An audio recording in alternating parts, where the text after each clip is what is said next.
Urdu ocean کے معزز ناظرین السلام علیکم۔ صبح کے وقت میں چھت پر تندور میں روٹیاں لگا رہی تھی جب میرے شوہر کی آواز کانوں میں پڑی، سمینہ جلدی سے روٹی دے دو، مجھے دیر ہو رہی ہے آفس سے، تم روزانہ ہی دیر کر دیتی ہو۔ میرے ہاتھ جلدی جلدی چلنے لگے۔ میں کیا کروں؟ ایک تو میرے شوہر کو آفس جلدی جانا ہوتا ہے، دوسرا ان کو صبح ناشتے میں تندور کی روٹی ہی اچھی لگتی ہے۔ اتنی سردی میں صبح سویرے اٹھ کر لکڑیاں جلا کر تندور گرم کرنا آسان کام نہیں تھا۔ دوسرا میرا 2 سالہ بیٹا ارسلان بھی صبح جلدی اٹھ جاتا، اس کو سنبھالنا الگ کام تھا۔ 100 طرح کے کام پہلے اس کے کرنے پڑتے تھے، پھر شوہر صاحب کی آوازیں شروع ہو جاتی تھیں۔ میں صبح 6 سے 8 تک مشین بنی رہتی تھی۔ جب تک ساس کے ساتھ تھی وہ ارسلان کو سنبھال لیتی تو میرا کام آسان ہو جاتا تھا، لیکن الگ گھر میں رہنے کی ضد نما خواہش بھی میری اپنی ہی تھی، جو کبھی کبھی مجھے اپنی غلطی لگتی تھی۔ خیر، اب جو ہونا ہو چکا تھا۔ ساس اب بھی اکثر اپنے بیٹے اور پوتے سے ملنے آ جاتی تھی، تھوڑا دور ہی ان کا گھر تھا۔ خیر، میں نے جلدی جلدی سے کچھ روٹیاں تیار کیں اور اپنے شوہر کو کھانا دینے نیچے جانے لگی تو ارسلان پاس ہی ٹھنڈ میں بیٹھا کھیل رہا تھا۔ میں نے اس کو اٹھا کر تندور کے اوپر سائیڈ پر بٹھا دیا تاکہ اس کو تندور کی حرارت ملتی رہے اور سردی نہ لگ جائے، اور خود چھت سے نیچے اتر گئی۔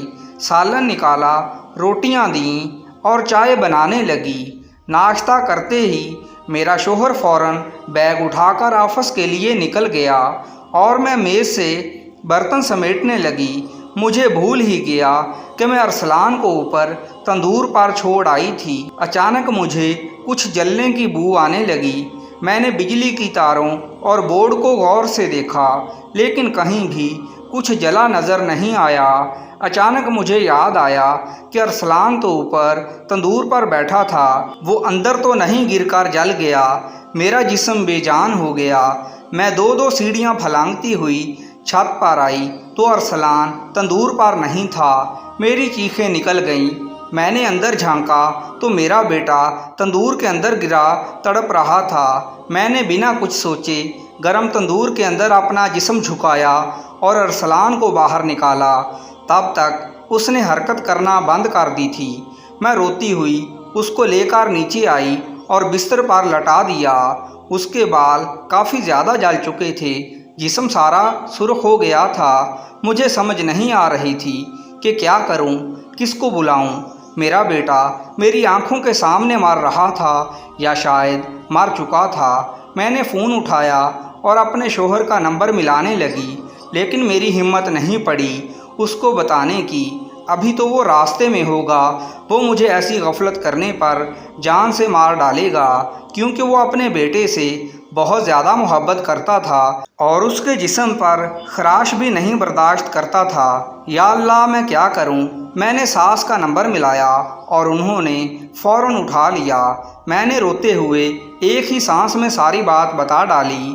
میری بات سن کر میری ساس نے بہت حوصلے سے کہا، میری بچی پریشان نہ ہو، میں تو پہلے ہی تمہاری طرف آنے کے لیے گھر سے نکل چکی ہوں۔ پتہ نہیں کیوں میرا دل گھبرا رہا تھا، مجھے ایسے محسوس ہو رہا تھا میرا پوتا بیمار ہے اور تم نے مجھے بتایا نہیں ہے، اس لیے میں اس کو دیکھنے کے لیے آ رہی تھی۔ بس 2 منٹ میں پہنچتی ہوں۔ اس قیامت کی گھڑی میں ساس کے مہربان الفاظ بارش کے ٹھنڈے قطروں کی طرح میرے بے چین دل پر گرے۔ میں نے ایک نظر اپنے بچے پر ڈالی اور اپنی ساس کو دیکھنے کے لیے گھر سے باہر نکل گئی۔ ویسے بھی مجھ سے ارسلان کی یہ حالت دیکھی نہیں جا رہی تھی۔ پھر میں نے اپنی آنکھوں سے وہ منظر دیکھا جو میں ساری زندگی بھول نہیں سکتی۔ میری بوڑھی ساس بچوں کی طرح سامنے سے بھاگتی ہوئی آ رہی تھی۔ دکانوں پر کھڑے لوگ تماشا سمجھ کر ہنس کر لوٹ پوٹ ہو رہے تھے۔ پتہ نہیں اس بوڑھی کمزور عورت میں اتنی طاقت کہاں سے آ گئی تھی،